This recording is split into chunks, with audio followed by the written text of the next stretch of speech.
Vamos receber logo o nosso primeiro convidado, Roberto Tardelli. Seja bem-vindo aqui ao 11 News. E eu já... Não, eu não vou...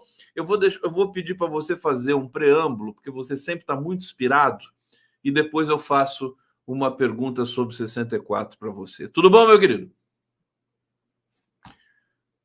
Buenas, querido Conde, queridos democratas, queridos socialistas, queridos da TVT, nós que vamos desobedecer e vamos falar sobre golpe, porque o golpe de 64 eu cresci na ditadura, Conde. Eu fui educado na ditadura, eu me formei na ditadura, eu casei na ditadura, eu entrei no Ministério Público de São Paulo na ditadura. A ditadura fez parte da minha vida.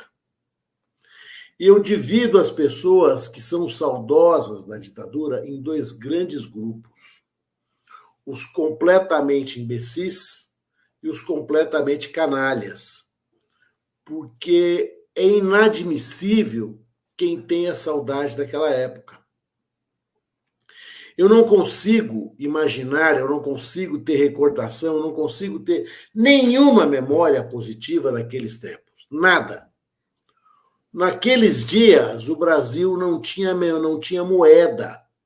Nós vivíamos uma inflação de 30%, 40%, 60% ao mês. Quando você não tem moeda, e isso as pessoas não entendem porque elas não passaram por esse processo, você não consegue saber o valor do suor do teu rosto. A inflação, a hiperinflação, ela fabrica uns pouquíssimos milionários e uma legião, milhões de miseráveis. Nós nunca tivemos tanta fome, nós nunca tivemos uma mortalidade infantil tão alta, nós nunca tivemos legiões de migrantes, de miseráveis, saindo não apenas do Nordeste, sempre do Nordeste, pagando todas as contas, mas também das regiões de Minas, das regiões do interior do Brasil, as periferias das grandes cidades inchando. Nós não tínhamos nenhuma institucionalização. Nós não tínhamos assistência médica, só tinha direito à assistência médica aqueles que tinham, de alguma forma, alguma inserção previdenciária. O SUS não existia, o SUS foi uma conquista heróica da Constituição de 88. Quando os militares deixaram o poder, eles não entregaram um país democrático, pronto. Não, eles deixaram um país destruído. Eles deixaram quase que uma faixa de Gaza econômica e ideologicamente posta. Nós tivemos que reconstituir o país inteiro. Era um país desinstitucionalizado, não tínhamos nada. A violência, a corrupção, o desemprego. A corrupção era absolutamente endêmica. Quem disser que não havia corrupção naquela época ou é um completo alienado, ou é um manipulador barato da realidade. Eu era criança, a gente brincava na periferia lá da minha querida Ribeirão Preto, onde eu vivia, e tinha lá aquela meninada, aquela molecada enorme, mas ela tinha muito moleque, muito. E, de repente, um lá vinha contando pra gente que o pai dele tinha ido viajar. Na verdade, não tinha ido viajar. Depois a gente cresceu, foi saber que, na verdade, ele tinha sido preso. E voltava assim, meu pai voltou meio estranho, rapaz. Meu pai só chora. Meu pai está sentado no sofá de casa e só chora. Ele tinha sido preso e tinha sido torturado. Nós vivíamos eu fiz uma faculdade de Direito em que o professor tinha medo de dar aula. Ele mandava fechar os vitrôs, a sala, aquilo virava um inferno, um calor insuportável lá dentro, porque ele morria de medo de alguém, que alguém o ouvisse, e que esse alguém que eu ouvisse, dissesse a outro alguém, que assim sucessivamente, até que ele começasse a ter grandes e vários e inexplicáveis problemas. Viver na ditadura é você viver eternamente sob suspeição. Você tem medo do seu vizinho, você tem medo do seu colega. Todo mundo é um olheiro, todo mundo é alguém, todo mundo é um dedo duro, que na época se chamava. Hoje a gente fala X9, na época era dedo duro. Era alguém que, de repente, tinha suas contas misteriosamente pagas, suas dívidas misteriosamente pagas, financiamento de suas casas misteriosamente quitados. A ditadura militar, ela produzia aliciamentos, ela aliciava pessoas da pior maneira possível.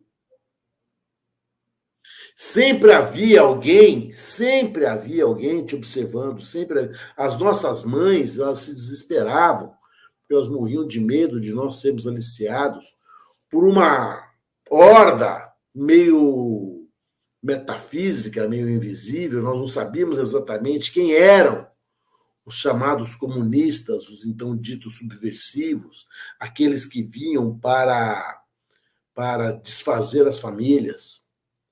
Eu te conto uma passagem na minha vida, querido. Eu tinha 15 anos de idade, era um menino, um adolescente de 15 anos de idade. Fui expulso do colégio público onde eu estudava, e só podia estudar no colégio público porque eu era, aspas, comunista. Eu não fazia nem ideia do que era isso. Era um menino de 15 anos. Aquilo representaria para mim a minha morte educacional, porque minha família jamais teria condições de me bancar numa escola particular. Isso era inteiramente fora de qualquer expectativa familiar e econômica. Não havia, nem sonhava com isso. Não passava na nossa cabeça.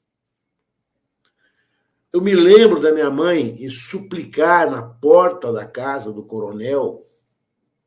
Sempre tinha um coronel que mandava, um coronel do exército. E a minha sorte é que o coronel do exército tinha um filho, e esse filho estudava na mesma sala que eu estudava, naquele colégio público onde eu frequentava. E o filho dele falou que eu era um cara bacana, ele era meu amigo, gostava de mim e tal. E por isso eu fui readmitido no colégio público. Né? Eles mandavam em tudo. Não havia solenidade de formatura escolar. Eu me lembro de todas as minhas... Tinha lá um coronel. Nós fazíamos ordem unida para entrar em sala de aula. A gente entrava marchando. Isso num colégio público... Estadual. Colégio público estadual. No interior ainda, Tardelli? No interior, na cidade de Ribeirão Preto. Olha, incrível, eu sabia que o Tardelli ia abrir com extrema contundência o nosso programa de hoje. O Tardelli tem essas memórias aí, e por incrível que pareça, esse bloqueio do governo às descomemorações ao golpe de 64 causou um efeito inverso. Hoje, né, está nas manchetes de todos os jornais do país relatos sobre 64.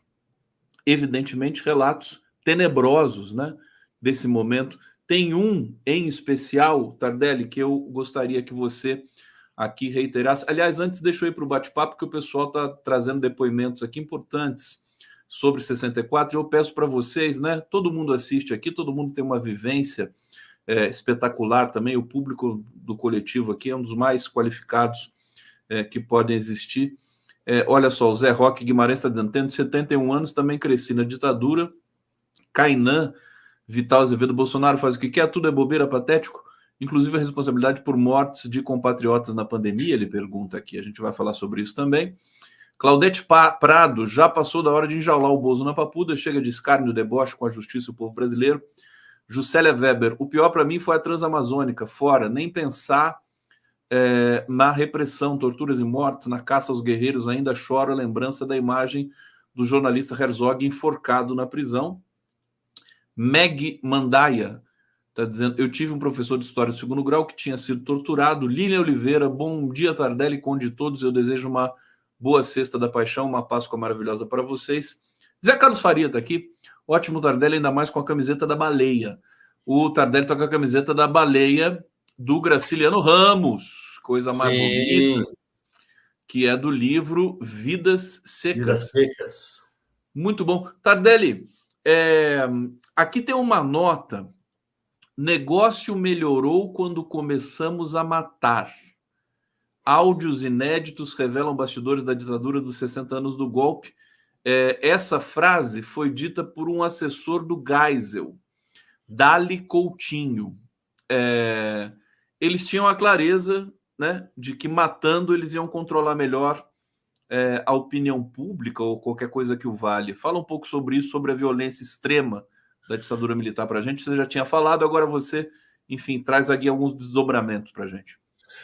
A gente tinha medo, cara. A gente morria de medo, porque a violência, a violência na policial, ela se naturalizou naquela época. Nós tínhamos medo da violência porque a gente sabia que a violência existia e que essa violência era natural e que ela era invencível e que ela era inatingível e que ela era absolutamente natural para o exercício do poder. Essa violência, ela se repetia em todas as esferas de poder. Ela se realizava nas escolas, ela se realizava em todos os lugares. Quando eu era já promotor substituto, eu fiz uma visita, não me lembro dessa visita como se fosse ontem, no manicômio judiciário, e o que a gente viu lá foi um horror. Isso foi em 1985. Já no final, já quando a ditadura estava claudicando. Mas a violência, ela se introjetou na sociedade. As relações familiares se tornaram violentas. Porque havia a violência naturalizada como uma forma absolutamente aceita de comunicação e de imposição de poder e de autoridade. Olha, todos os dias, a gente ouvia. Não, os jornais não noticiavam nada, porque a censura prévia, e isso os defensores da ditadura, eles omitem, havia uma censura prévia, por isso que não tinha notícia de corrupção, por isso que não tinha notícia de violência, por isso que não tinha notícia de abuso. Mas na sociedade em que as pessoas viviam, essas notícias corriam. Havia dois mundos, havia o mundo real e o mundo formal, o mundo dos jornais. No mundo real, as notícias corriam, e as notícias corriam soltas. Você não tem como, é impossível você censurar a comunicação entre as pessoas. Essa vai se dando. Aquele menino que chegava para você, falou assim, nossa, meu pai chora o dia inteiro, porque ele não fala por quê, mas eu acho que bateram muito nele. Tem como segurar isso? Tem como saber. E aquele menino que me dizia isso era filho de um jornalista, era filho de às vezes de um pedreiro, de alguém que não tinha nenhuma razão de ser, de apanhar. O meu pai, o velho Jair Tardelli, hoje com 90 anos de idade, foi intimado numa junta militar e chegou 1 minuto atrasado. 1 minuto atrasado. Ele quase foi preso por causa disso. Ele foi obrigado a cantar o hino nacional para um tenente, aos gritos com ele. Tudo porque ele era amigo de um militar, de um tenente, que aos olhos do militarismo da época, não era exatamente o militar que se gostaria de ter. Ele não apoiava exatamente o regime militar. Esse tenente desapareceu, nunca mais teve notícia dele. Ô Tardelli, qual que era a profissão do seu pai? Meu pai era um humilíssimo contador. Contador. Meu pai era um contador de classe média baixa. Minha mãe era mas era politizado. Não. Não? Não. Ele era amigo de um tenente. Amigo de vizinhança, amigo de... Meu pai nunca foi uma pessoa... Meu pai ele tinha medo da polícia, ele tinha medo da violência. Eles pegavam as pessoas simples para intimidar todo mundo. Intimidava todo mundo. Alguém achava que você podia ser meu amigo e, portanto, você podia saber de alguma coisa e isso podia te causar um problema terrível. Ô, Tardelli, como é que funcionava a engrenagem com as polícias militares nesse período? As polícias militares tudo podiam, como hoje elas estão retomando o poder que elas tinham no regime militar. Elas são herança, né? Direta. Elas são herança, mas elas passaram um tempo meio que sob controle. O poder militar você tem que trazer sob rédea muito curta, porque é um poder militar, porque é um poder armado.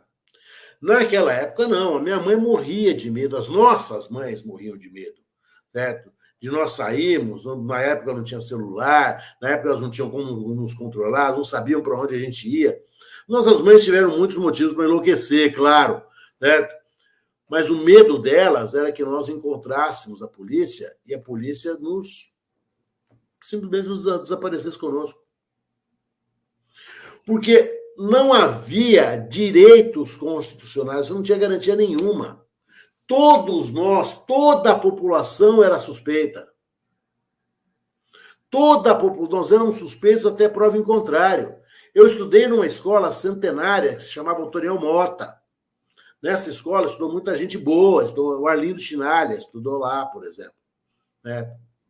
Nós vivíamos naquela escola, havia professores naquela escola que trancavam a sala de aula para poder dar aula, porque havia outros professores que ouviam a aula de seus próprios colegas. Havia professores que defendiam o regime militar e diziam isso claramente aos seus colegas e aos seus alunos. Nós estamos combatendo o comunismo. Exatamente esse discurso da extrema-direita de hoje. Exatamente a história do controle de ideologia que se faz hoje. Eu não estudei história do Brasil. Havia uma matéria que chamava OSPB, Organização Social e Política Brasileira, que não se estudava absolutamente nada. Nós estudávamos os símbolos nacionais, a bandeira, e assim, estudos absolutamente imbecis, estudos absolutamente burros. Eu não sabia, por exemplo, nós não estudávamos, por exemplo, a figura do zumbi, dos Palmares. Nunca estudei. Havia uma disciplina chamada Educação Moral e Cívica,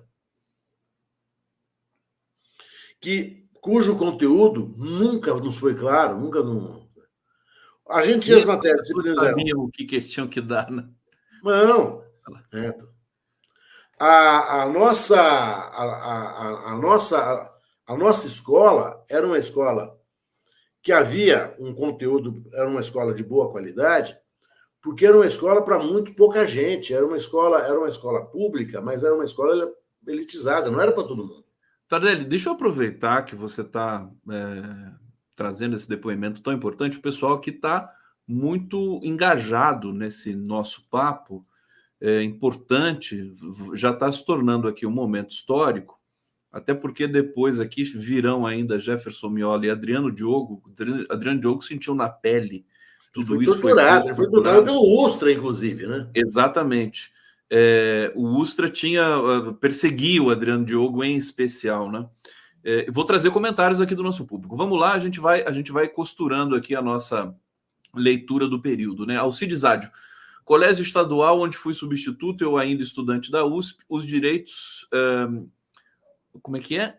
Fui denunciado. O diretor era militar e fui denunciado. Tem um dossiê no DOPS de 1974. Todo mundo aqui dando depoimento. Olha que interessante. Ana Pimenta Tardelli reconta os pais que querem apagar. Aqui, Orion Aias. Grêmios escolares fechados.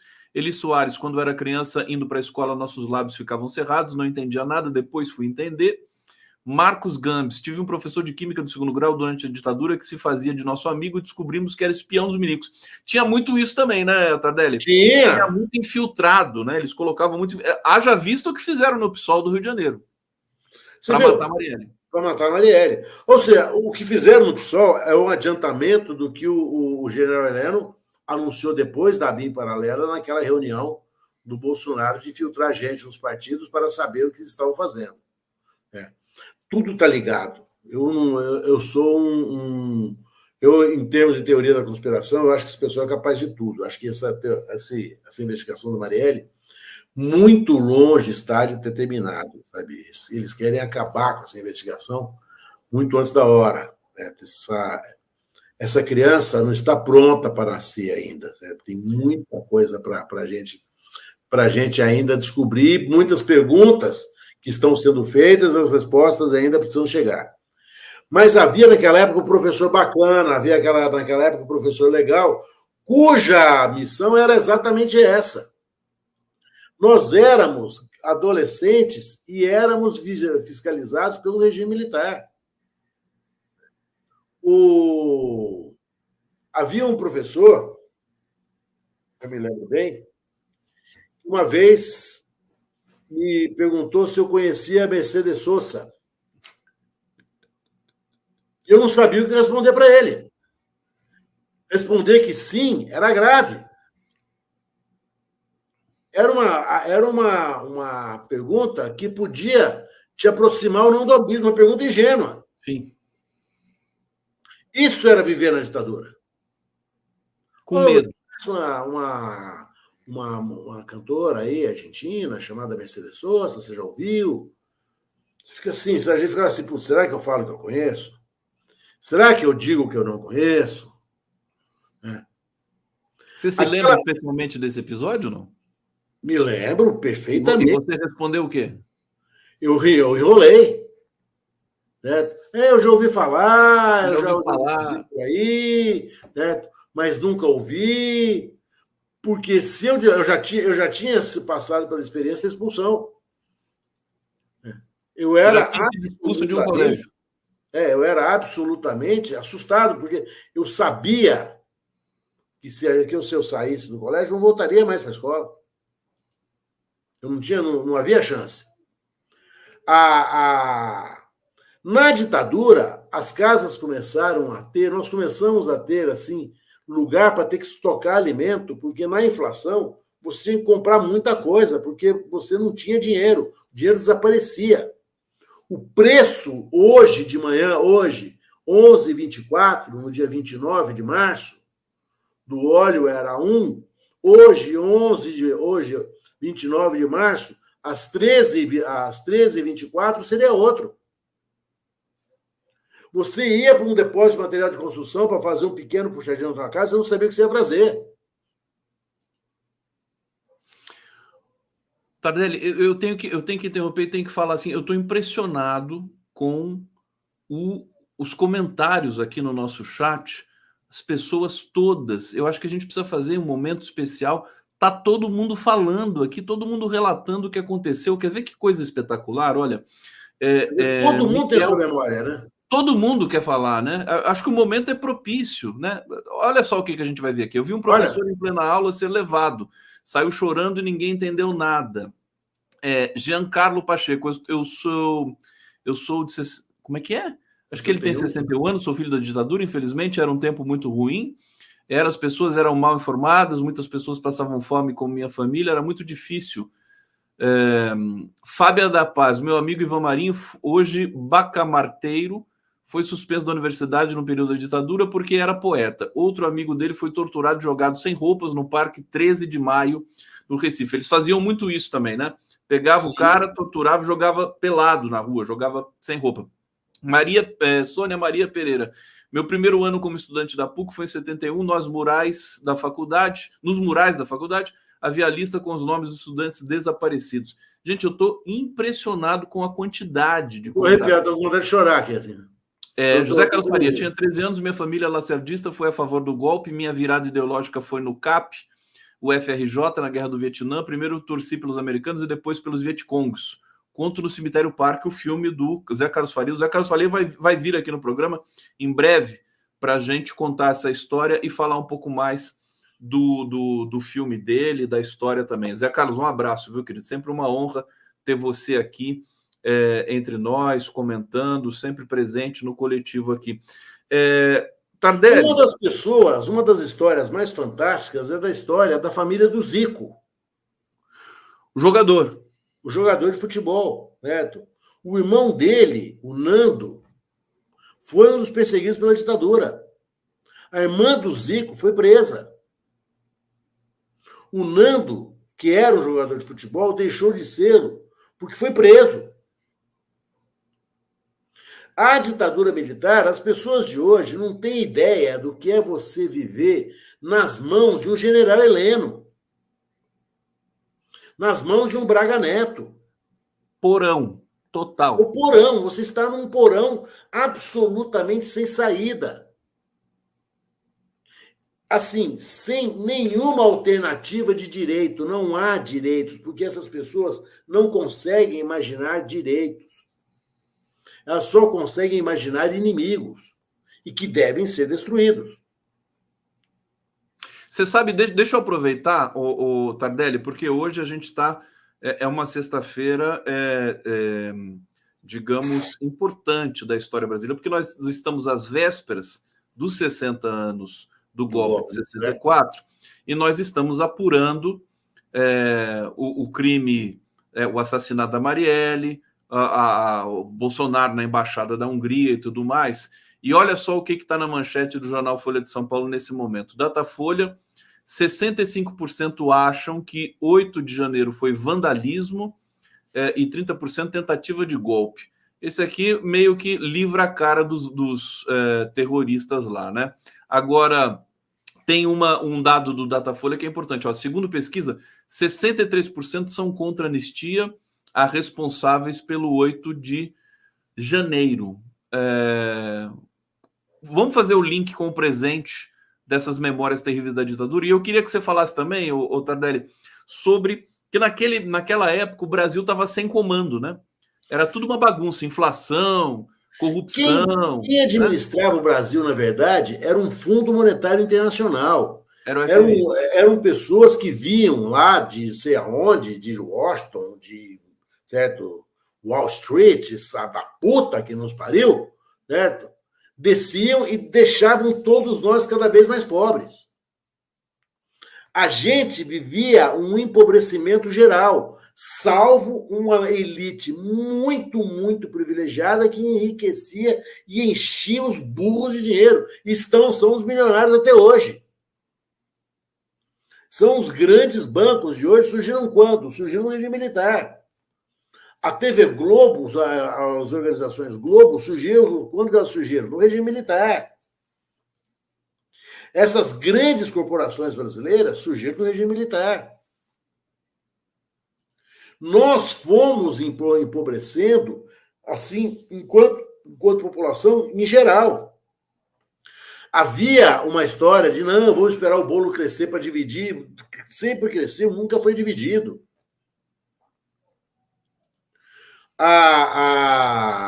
O desemprego, ele começa lá nos anos 80, no final dos anos 70. Né?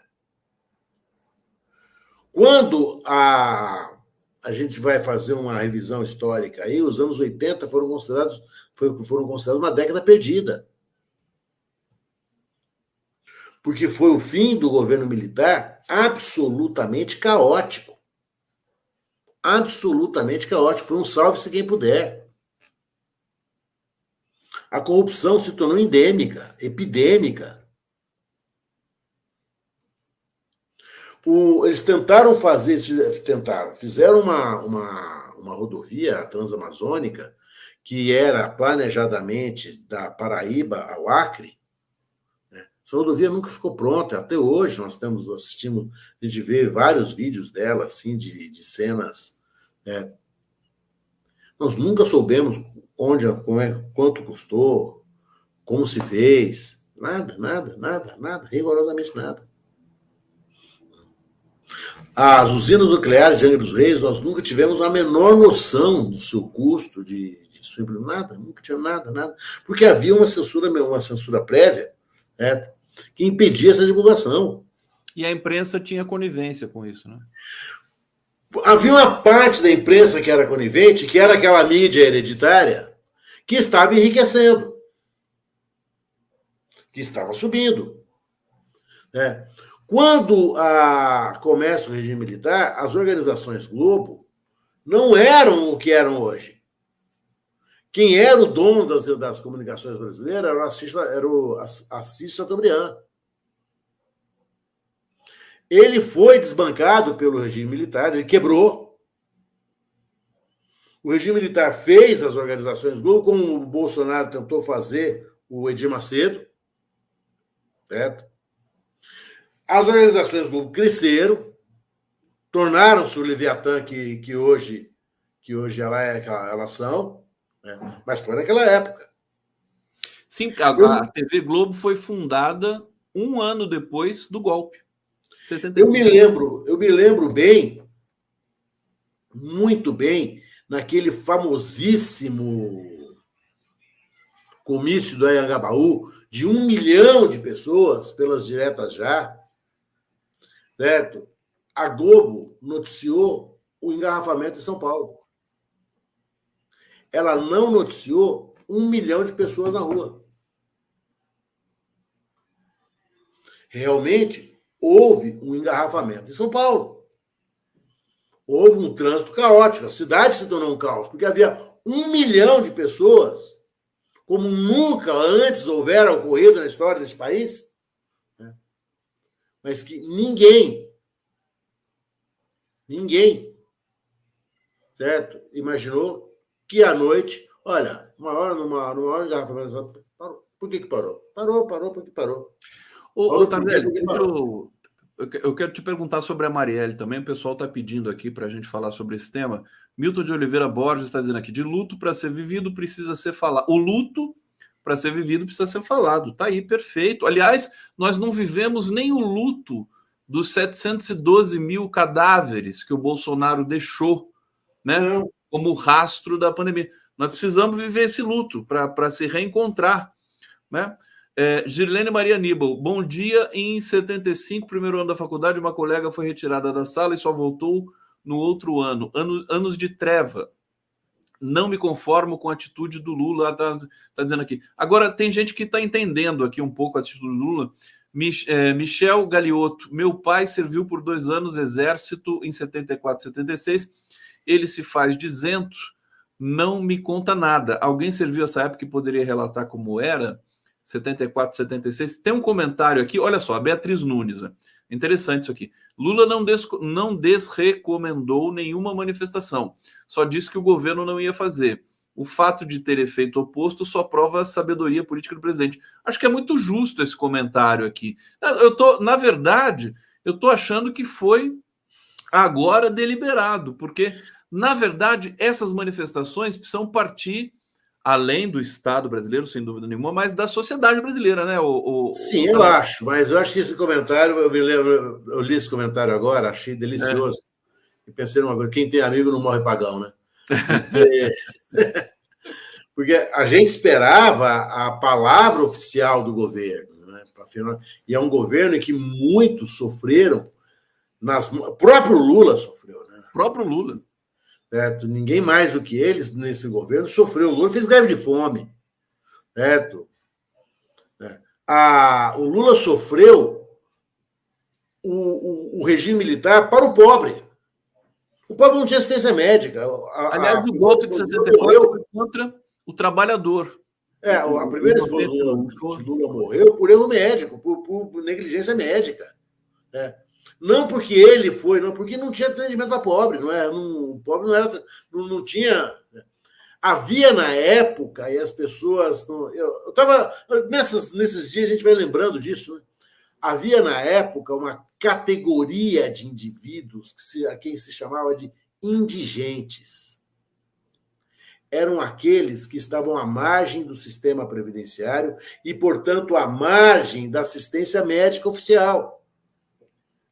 Eram as pessoas que adoeciam na rua. Eram as mulheres que não tinham maternidade para elas. Havia hospitais caritativos, assistencialistas, que acolhiam essas mulheres. Eram hospitais muito precários. ou hospitais e escolas das universidades públicas, que não davam conta do recado. Aqui em São Paulo era o amparo maternal, por exemplo. As pessoas adoeciam nas ruas. Morria gente na fila. De verdade. As mulheres pobres, desempregadas, as empregadas, as trabalhadoras domésticas, as empregadas dos trabalhadores rurais, não tinham para onde ir. Era a fila da parteira. O parto era uma causa-mortes importantíssima na conta dessas mulheres miseráveis. Elas eram indigentes. Indigentes era uma expressão.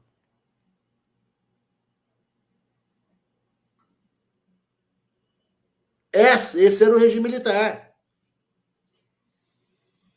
Sem perspectiva de nada, sem perspectiva de trabalho para as pessoas, sem perspectiva de emprego, salário mínimo um horror, né? Essas mulheres não tinham para onde ir, não tinham onde parir seus rebentos. Iam para esses hospitais, onde havia esses hospitais, nas cidades menores, nas cidades mais desguarnecidas, não havia. Em Ribeirão Preto havia, São Paulo havia, Campinas havia. Né? Mas nas cidades menores não havia. Eles existiam. Essas pessoas, essas mulheres, não tinham para onde ir. Não havia nenhum amparo ao desemprego, nada. A pessoa passava fome. Eu me lembro bem, eu ando muito pelo Brasil assim, que uma das consequências do Bolsa Família, em pouco tempo, foi o desaparecimento de casos de crianças morrendo de fome por desidratação infantil nos hospitais de interior, das regiões mais carentes do Brasil. Parou de morrer criança de fome. Isso tinha que ser festejado, isso tinha que ser comemorado, isso tinha que ser... Sabe, olha, não há mais criança... Por quê? Porque antes criança morrer de fome no Brasil. A gente tem que dizer isso, cara. Nossas crianças morriam de fome. No braço da mãe. Morriam pela ausência de suporte calórico, porque a mãe era tão subnutrida que não tinha como amamentá-las. Pô, e o cara tem saudade dessa época, cacete. Tem que estapear um indivíduo desse. Tem que, sabe... Não, o resultado é a falta de justamente da memória, né? Por isso que você tem hoje pessoas que acham que na ditadura foi melhor. Olha, quando a gente recebe aqui o Jefferson Miola, querido, seja bem-vindo. Miola vai trazer também algumas lembranças desse período terrível para o Brasil. Seja bem-vindo aqui, meu querido Miola. Bom dia, Gustavo. Bom dia, Tardelli. Um abraço para vocês. Jeff, tudo bem? Bom feriado para você. Igualmente. Sempre bonita essa transição aqui. Ô Tardelli, fantástico o seu depoimento hoje, viu? Eu não sabia que você tinha vivido intensamente esse período aí. E a gente deixa aqui nossa gratidão por esse relato importante. Hoje é um dia realmente especial aqui para o 11 News e para toda a comunidade. Eu desejo para você, meu querido, mas obrigado, viu, por estar aqui hoje conosco. Eu me emociono. A gente tinha outras coisas para falar, mas acabei me emocionando. Você quer falar, querido? Quer fazer uma fala final? Não, eu quero assim desejar você estar aí com o Jeff, ele é muito melhor do que eu, ele tem coisas muito mais inteligentes, muito mais sagazes, muito mais oportunas para dizer, né? E eu quero dizer que cada um de nós tem a sua história da ditadura, né? E quero dizer a essas pessoas que insistem em ter saudade da ditadura, que elas vão para o raio que as parta, que elas vão para o inferno, né? Eu queria muito que elas se dessem mal. Eu queria muito que elas experimentassem. Não quero, mas não, porque a gente experimentaria junto. Que um dia um general Heleno tomasse conta da vida delas. Para que elas soubessem o que seria a vida nas mãos de um doido desse, nas mãos de um sociopata desses. que visse inimigos por todo lado, que visse inimigos debaixo da cama, que tivesse que destruir todo mundo. Eu queria que essa gente, que não faz isso apenas por ignorância, faz por maldade. Não é possível você querer alguém que suprima a tua liberdade. Vá para o inferno. É demais. É Tardelli. demais, é inaceitável. Um beijo para vocês, me perdoe o excesso. Isso. Jeff, um beijão para vocês. Pra ti Boa também. Páscoa, certo? Vamos. Vamos que vamos. Beijo, beijo.